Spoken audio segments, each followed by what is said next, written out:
ईश्वरी कृपेनं आणि आपल्या गतकर्मांनी आपल्याला जो काही मानव जन्म प्राप्त झालेला आहे, जे काही आयुष्य प्राप्त झालेलं आहे, जे काही जीवन प्राप्त झालेलं आहे, ते अतिशय सुंदर आहे. ते आणखीन विलोभनीय आणि आकर्षक करण्याचा प्रयत्न करणे हे आपलं एक कर्तव्य आहे.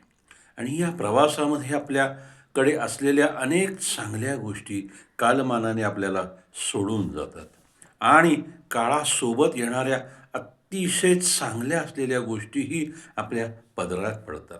या चांगल्या गोष्टी ज्या आपल्याला मिळत आहेत, त्या आपण जपून ठेवल्या पाहिजेत, सांभाळून ठेवल्या पाहिजेत. मग संत प्रवृत्तीची माणसं असतील, संत साहित्य असेल, चांगलं वाङ्मय असेल, चांगलं संगीत असेल, जीवनातले चांगले चांगले क्षण असतील, हा विलक्षण निसर्ग असेल आणि या सर्वांच्यावर असलेली चांगली माणसं असतील. चांगली माणसं या विश्वामध्ये कालमानानं दुर्मिळ होत चाललेली आहेत. ज्यांना कोणालाही चांगली माणसं भेटतील, त्यांना सांभाळून ठेवा, जपून ठेवा, हृदयाच्या एका कप्प्यामध्ये ठेवा. कारण चांगल्या माणसांपासून मिळणारी जी ऊर्जा आहे, ती ऊर्जा आपलं आयुष्य आणखीन फुलवत नेणार आहे, हे नक्की समृद्ध करणार आहे, हे नक्की.